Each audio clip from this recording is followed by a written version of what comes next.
A very good morning to you. You are watching UBC TV. Thank you so much for joining us. If you're just joining in and you've just tuned in, thank you so much for choosing UBC this morning. And if you started the show with us, thank you so much for allowing us to start the day with you and walk that morning with you. It's time for The Real on Good Morning Uganda. My name is Julie F. Nantaba. And this morning, we're looking at accelerating action to end child labor, dignity and full potential for every child. Having this conversation with us is Onzoma Apollo, Assistant Commissioner, Industrial Relations at the Ministry of Gender, Labour and Social Development. Be part of the conversation.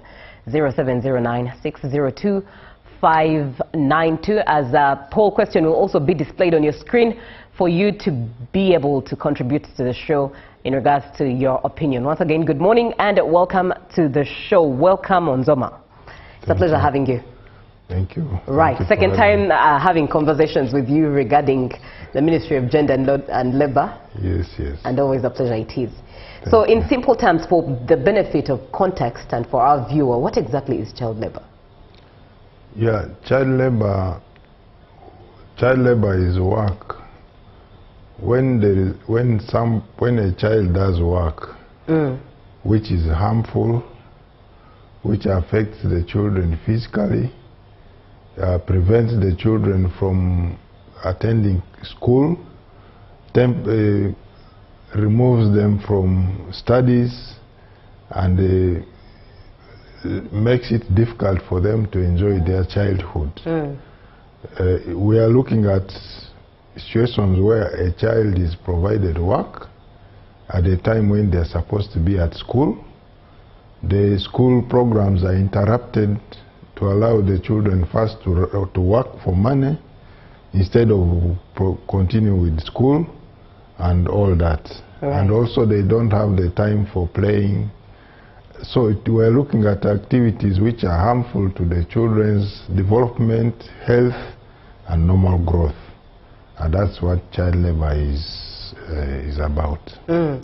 And therein one would wonder, just before you came on set, I was having a conversation with Robert, the one with whom I do the show, and in Africa it looks like the context now is not understood yet, because to some African parents it feels like this whole issue or conversation of child labor is actually spoiling children and killing the African heritage of hard work.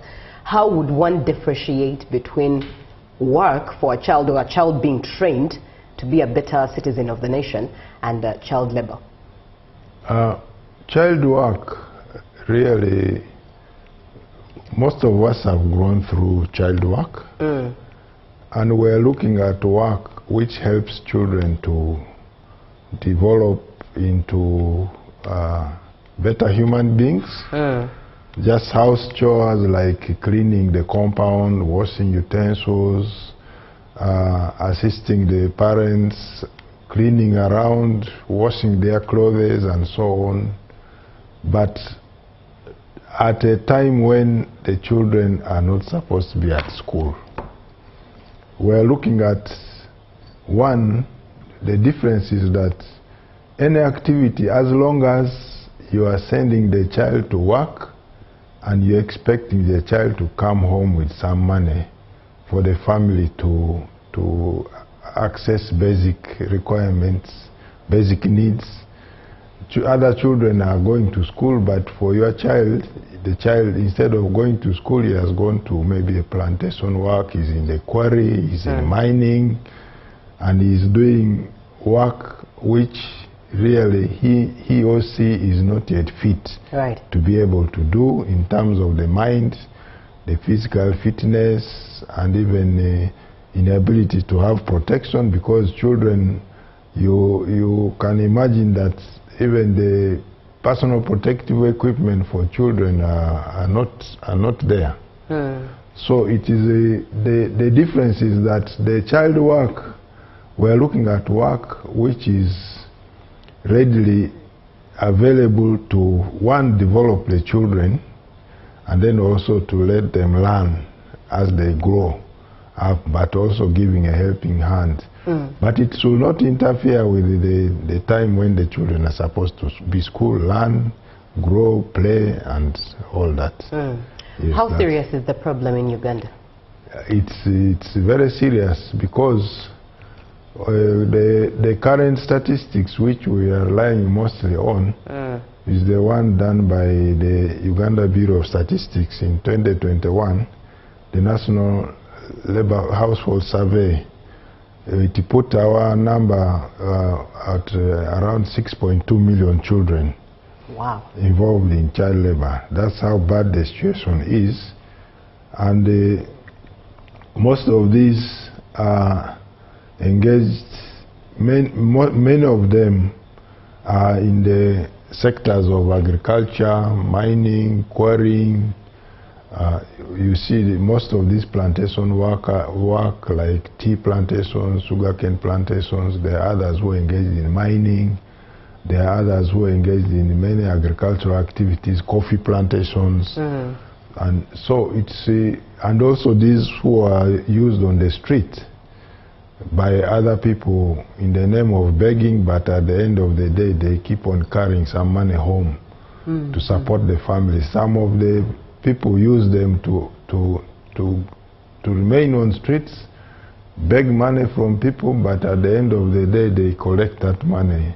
It becomes earning. Right. So it's the situation is not very good in this country because we are looking at around 6.2 million children involved in child labor. We haven't yet had any recent statistics apart from the one released in the National Development Plan 4 document and then also the 2021 Labor Force Survey. Yes, the situation is dire there. Yes. Accelerating action to end child labor and of course dignity and full potential for every child is what we're discussing. Be part of the conversation. 0709 602 592. This theme, accelerating action to end child labor and dignity and full potential for every child. What exactly does it mean? What's the detail behind it? Yeah, the detail behind it is that one, our situation requires a lot of efforts from all the key stakeholders in this country. We're looking at the government in terms of policies, laws, work plans which should be put in place to ensure that the children who are in child labor are withdrawn and then also referred for alternative services. We also need efforts in schools by government to ensure that the education services are available to all children. Children are not kept out of school. They are supported to attend school. We are looking at parents.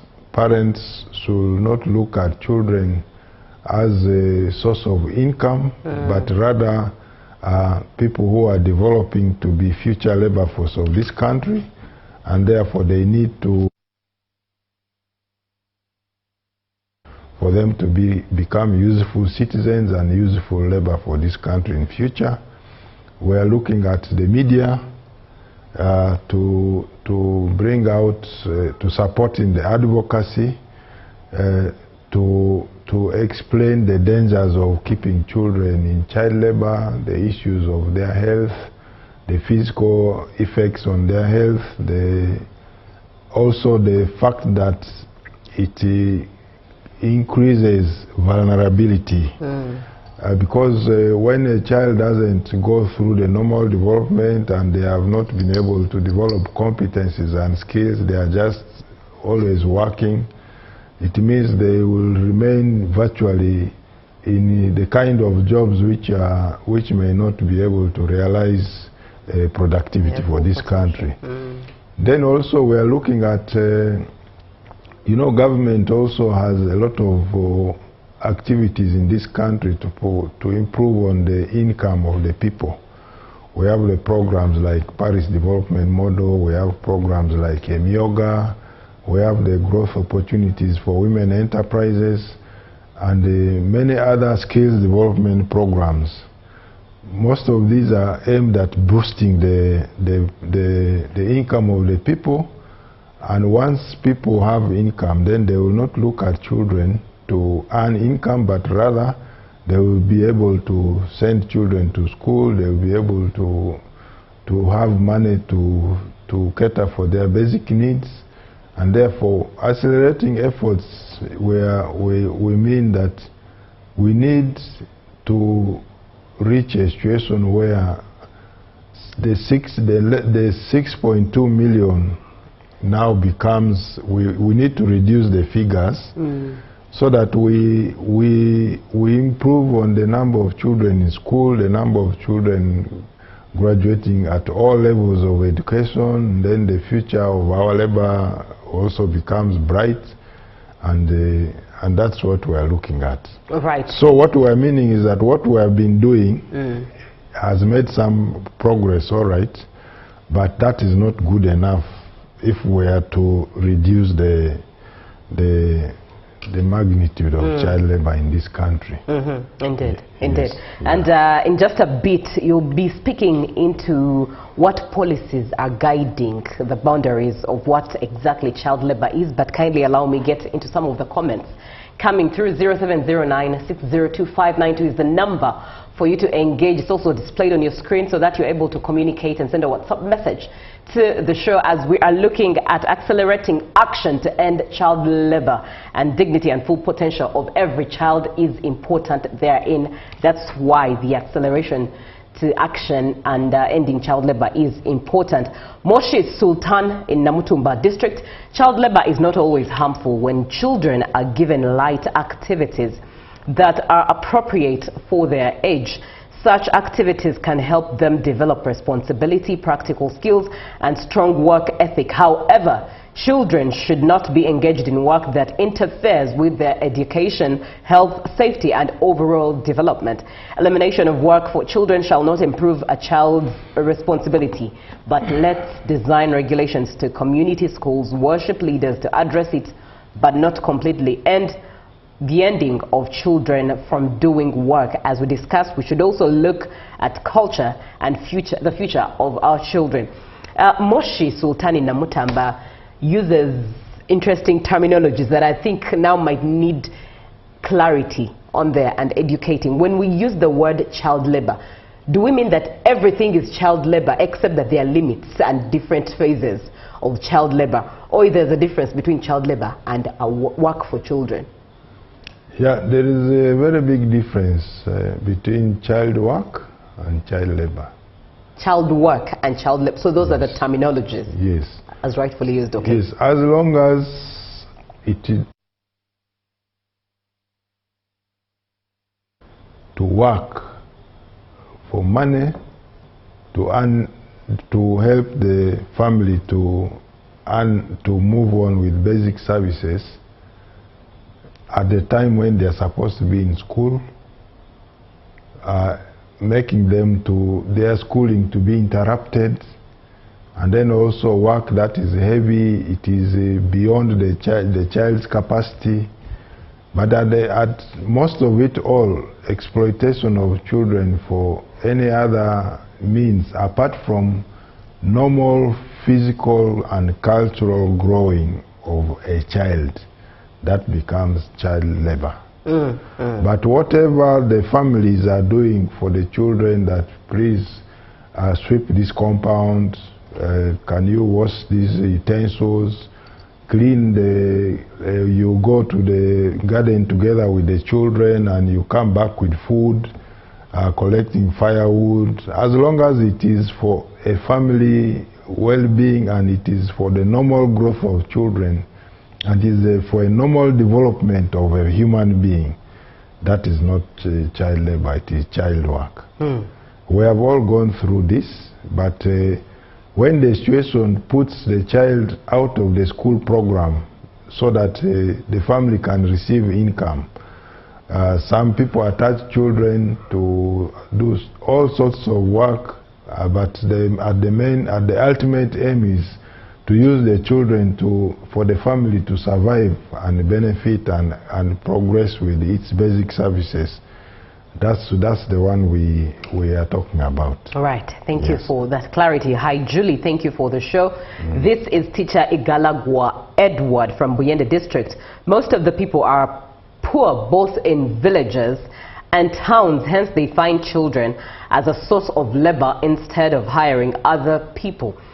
In other words, cheap labor, yeah? But my question to our guest is, what measures should they put deep in the villages where police is far off a distance to curb such cases? Over to you, Onzuma.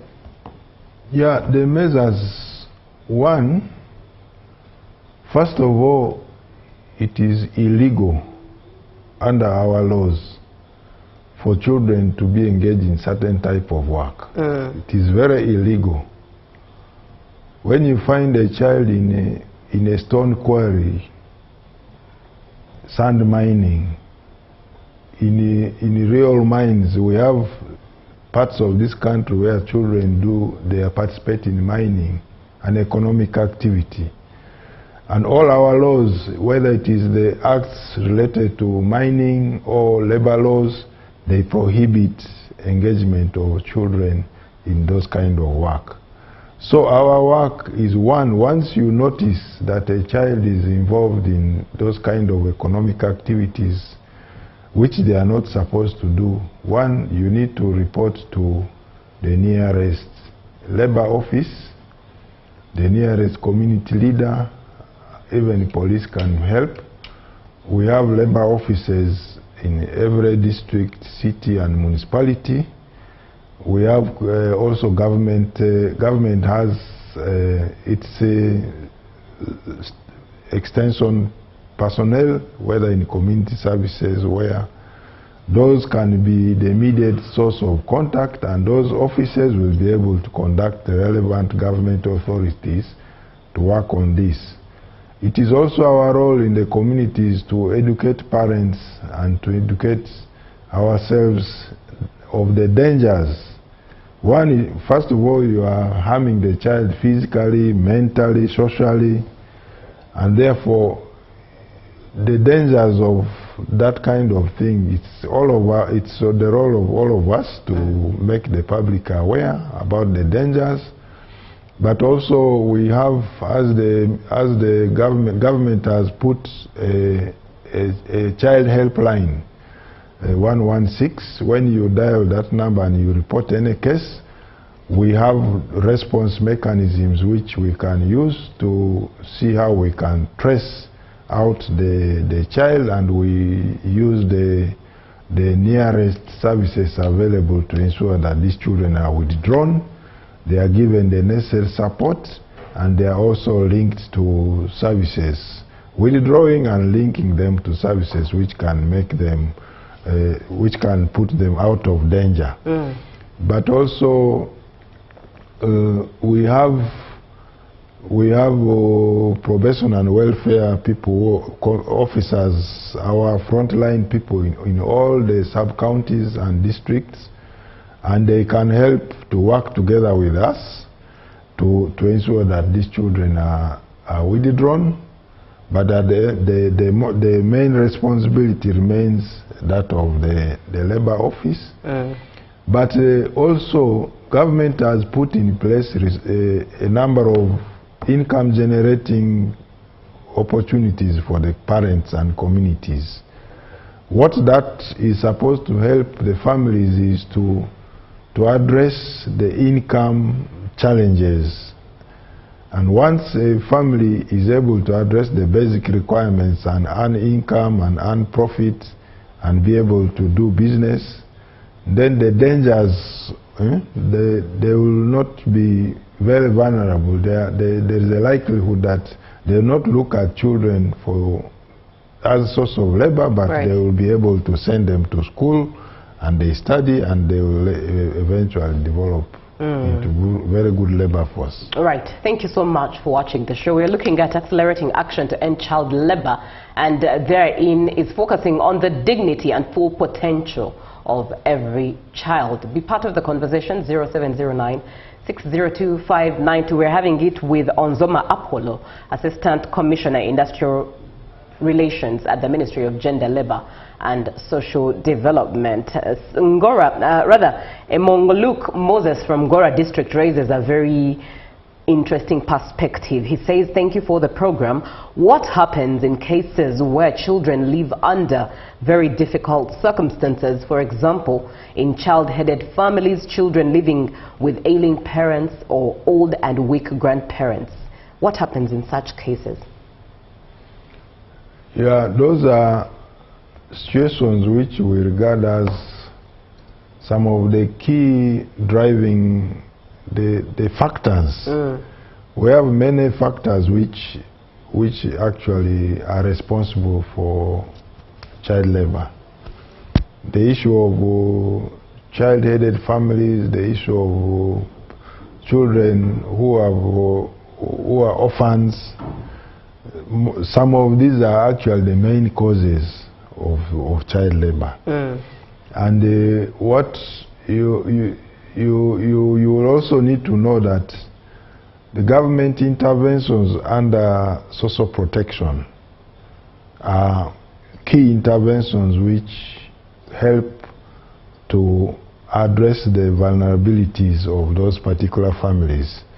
Issues of child-headed families, issues of orphaned children and sick children, those are some the specific situations which can be helped through support of government in collaboration with civil society organizations and development partners. We have a number of development partners and civil society organizations in this country which have supported programs of government to ensure that the children get feeding and they remain at school and they are able to study. There are other programs of government also in many parts of this country. Some are in the west, others are in the east, others are in Karamoja, to provide the children basic requirements for them to be able to sustain education, and that relieves them of the challenges they face as child-headed families. But also, once in your community you identify this kind of families which have particular problems like this, it is you to work with us to identify those families, and we identify appropriate support which can be given to those kind of communities for them to be able to improve on the lives of the people they are living with, but also to support the children and to see how they can manage. Government has put in place a lot of support systems, and also the community services department of every city, district and municipality is well constituted to manage any challenges related to families, whether they are child-headed, orphaned families. All the responses can be provided. As long as there should be information, we should put it on ourselves as the communities living in this situation, to be able to notify, to take it as our problem and notify any necessary authority that there is this particular family, this is the problem, and then always support can come in. But if we're not aware, then we... Right, yes. Right indeed. Now, our time is fast spent. What are your parting shots? Parting shots is one, tomorrow we shall be in Mayuge to commemorate the World Day Against Child Labor. Child labor affects all of us, but also for Uganda it is a very big problem because it has an effect on our future labor force, but also the families which are involved. It also has a long-term effect on the families. So it is our responsibility as the families, parents, education institutions, teachers, faith-based organizations, religious institutions, and everyone. It is everyone's responsibility. And if they're involved in child labor, we should do a comprehensive and holistic support to ensure that these children are removed and they are put in schools. We maintain them in schools so that we can build the future of our labor force and we can improve on the development of our country. Right. But should there be any specific issues, we have our helpline 116 where the support can be given, but also every municipality, city and district has labor officers. One of their key responsibilities is to enforce the law on the elimination of child labor, and we should be able to do better the next year when it comes to World Day Against Child Labor. And that 6.2 will have dropped at that as a collective effort. Thank you so much for watching the show. Allow me close off with these comments. With the new curriculum in place, I have woken up. Actually, I'm looking at directing my kids to hands-on activities, for example, being in coffee plantation, fish ponds, etc. But I agree with the guest in studio. He's not denying the fact that a child needs to work. I submit Namonyo Silas in Mbale City.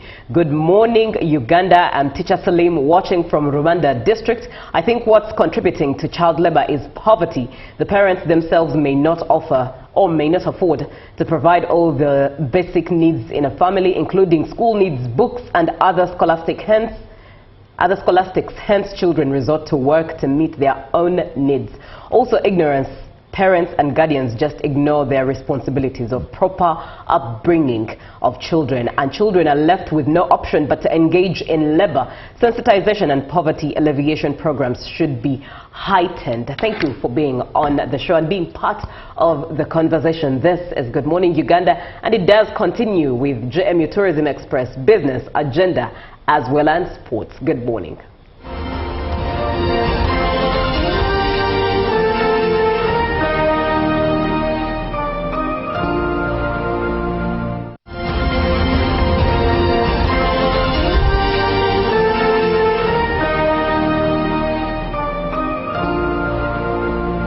I know what Uganda needs. When General Caleb Akantwanaho retired, Salim Saleh presented his long, detailed analysis of Uganda's economy and structured recommendations for improvement in the form of the Third National Development Plan, NDP-3, to President Museveni.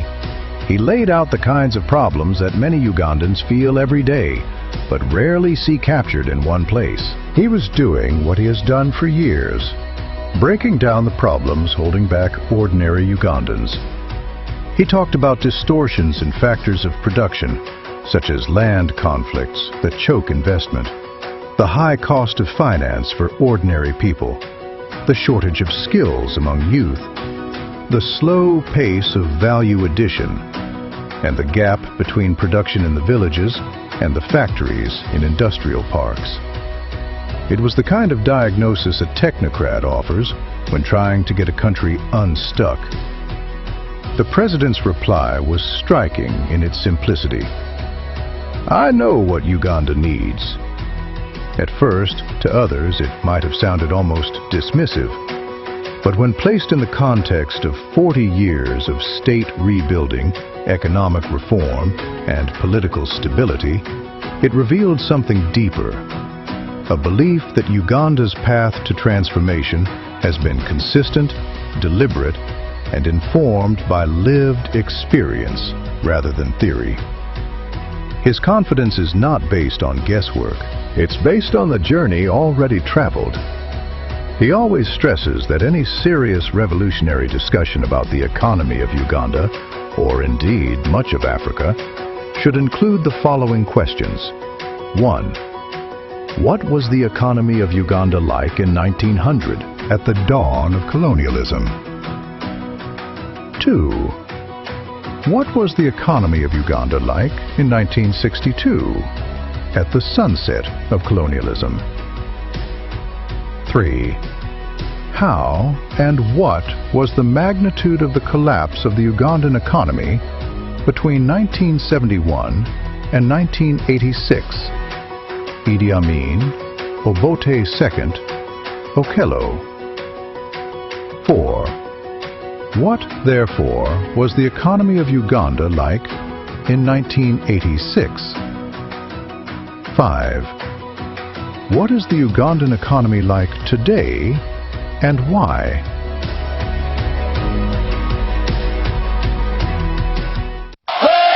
The World Football Spectacle is here!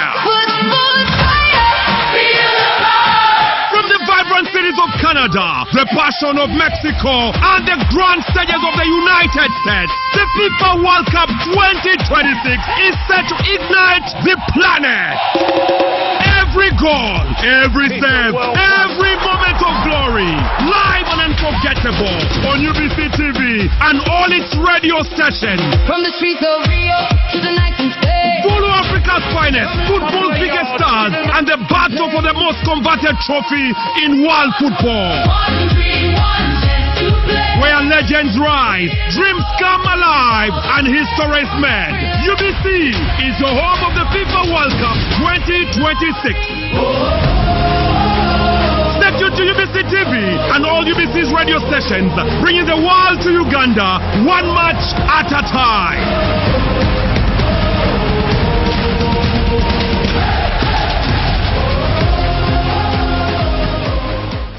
Live from UBC Studios in Kampala, this is Good Morning Uganda.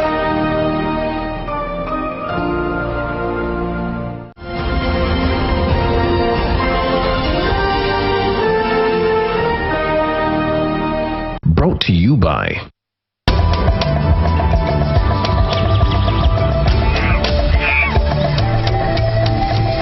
Uniquely Ours. Explore Uganda.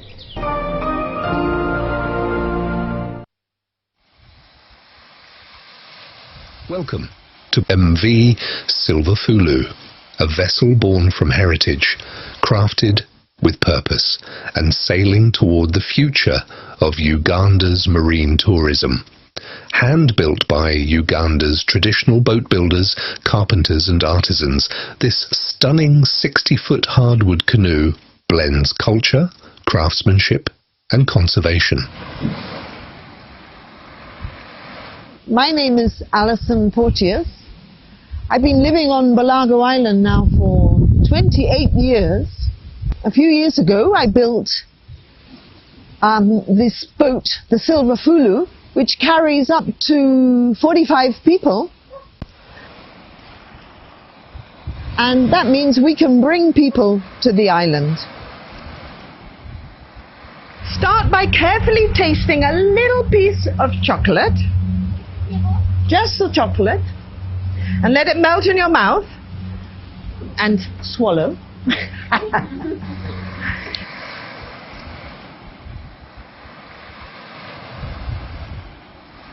I would just like to tell those who haven't been on the Silver Fulu before. The Silver Fulu is a cichlid fish, a tiny little fish that was made extinct by the British introducing the Nile perch in the 50s. As you see, it's in the shape of a fish. The dorsal fin at the top, and the captain sits underneath the tail of the fish. The whole boat has been built in Uganda by Ugandans, except for the Japanese Yamaha engines. So I'm very proud of it as a Ugandan product.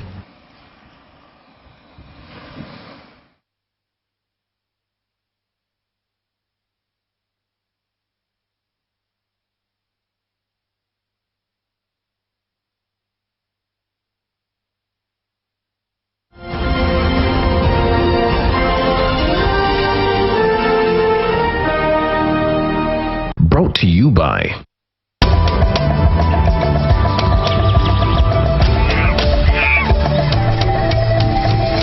Uniquely Ours. Explore Uganda. Live from UBC Studios in Kampala, this is Good Morning Uganda.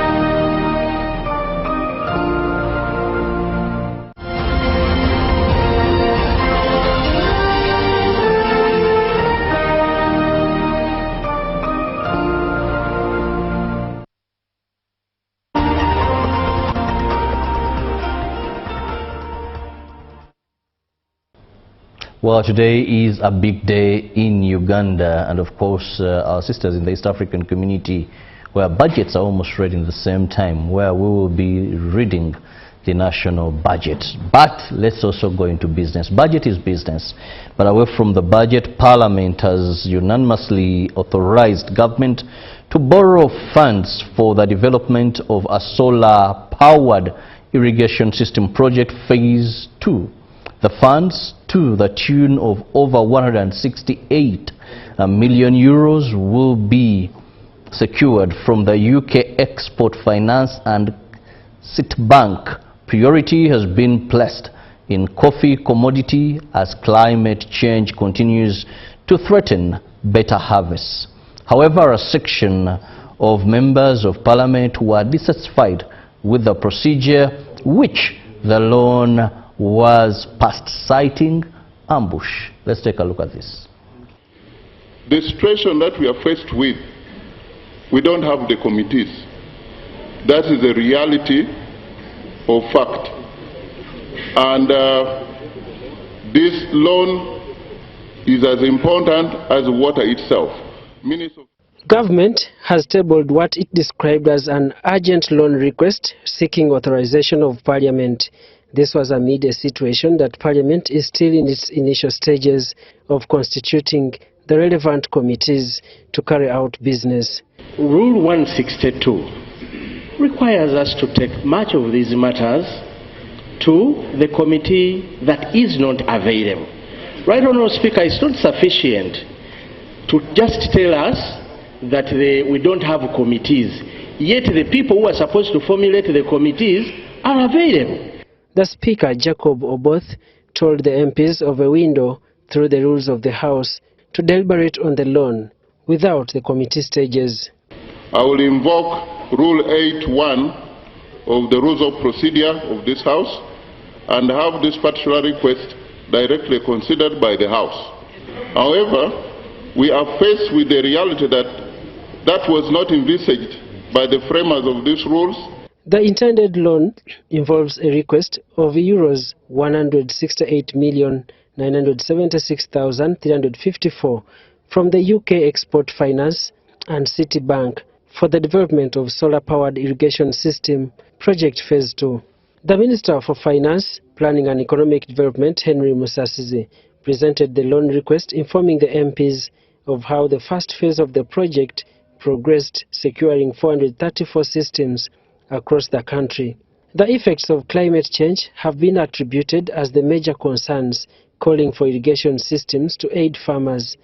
Most available water sources are decreasing, making farmers to count losses due to prolonged dry seasons. We can do a lot of filibustering with the rules, but the farmers want an answer. The answer is stability of their farming, and stability does not lie in anything else. We've given the money through PDM. Man alone will not support soil health. We must put water in the soil, and you do so through irrigation. The priority has been earmarked to benefit coffee farming, having proved to be a vital commodity, feeding over 1.8 million Ugandans who directly depend on it. The irrigable land area to be served will range from 10 to 20 acres.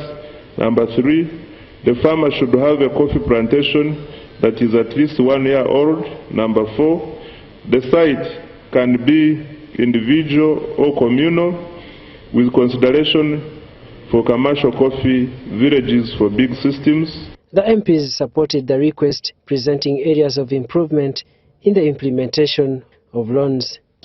Even again, when government is actually helping a farmer for irrigation, be concerned for all sectors, for all the value chain.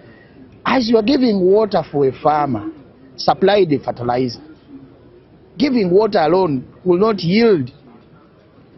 after giving fertilizer and the irrigation, mind about the market.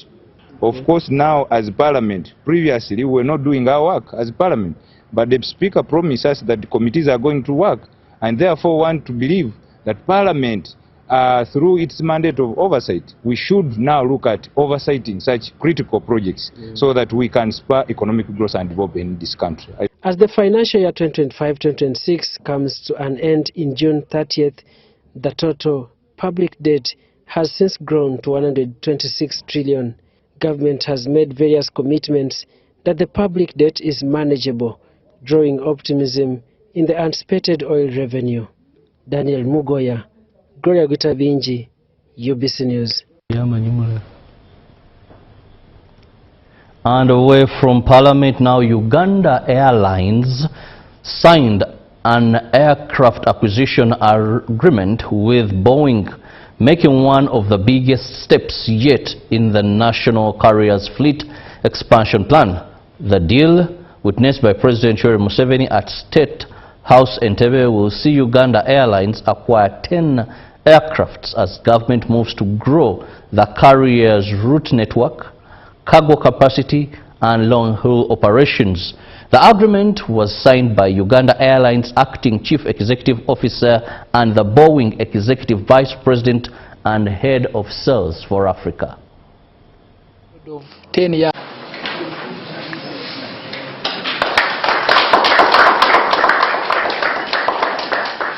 Today we are at State House Entebbe, where His Excellency is witnessing as we implement his directive of expanding the Uganda Airlines.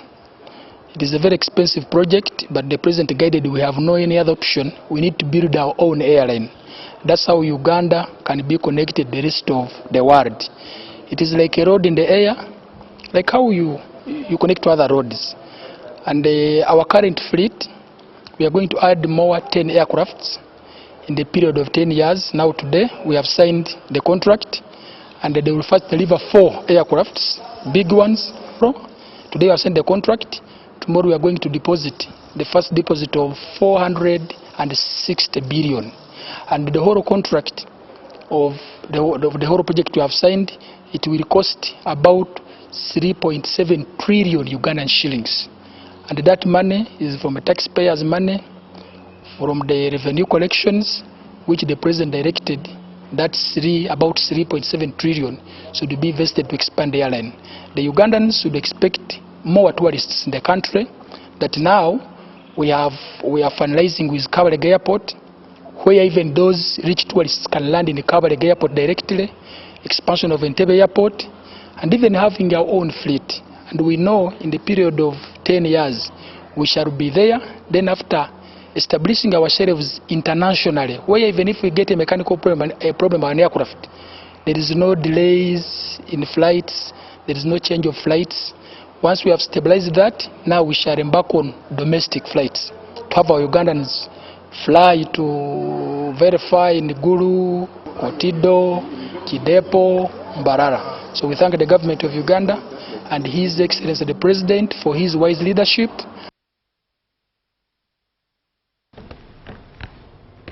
Well, that brings us to the end of our business stories this morning. We'll take a break, and when we return, Julie will be discussing the budget that will be read today. Keep it with us.